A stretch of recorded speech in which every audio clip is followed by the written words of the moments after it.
सुदामा जी के गरीब होने की पीछे वजह श्री कृष्ण के प्रति उनकी परम मित्रता ही थी।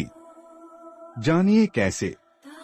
एक गरीब निर्धन ब्राह्मणी प्रभु वासुदेव का नाम जपकर और भिक्षा में मिले अनाज को खाकर अपना जीवन यापन करती थी। एक वक्त ऐसा आया कि उसे 5 दिन तक भिक्षा नहीं मिली। वह रोजाना प्रभु का नाम लेकर पानी पीकर सो जाती थी। छठें दिन उसे दान में कुछ चने मिले।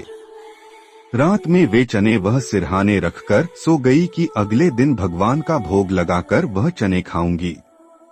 रात में उसकी कुटिया में चोर आए और चने को सोने की मुहर समझकर चुराने लगे। आवाज सुनकर ब्राह्मणी जाग गई और शोर मचाने लगी। उसकी आवाज सुनकर गांव वाले चोर को पकड़ने के लिए भागे तो चोर संदीपनी मुनि के आश्रम में छिप गए।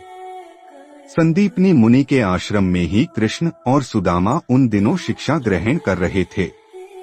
गांव वालों को अपनी ओर आता देख चोर हड़बड़ाहट में चने की पोटली वहीं आश्रम में छोड़ गए। अगले दिन गुरुमाता को वह चने की पोटली मिल गई।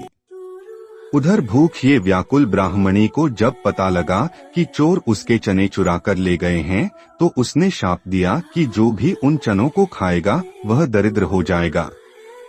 सुदामा और कृष्ण रोजाना की तरह जंगल से लकड़ी लाने जा रहे थे। गुरुमाता ने वह चने सुदामा को देते हुए कहा कि भूख लगे तो दोनों लोग मिल बांटकर खा लेना। सुदामा जी ब्रह्मा ज्ञानी थे।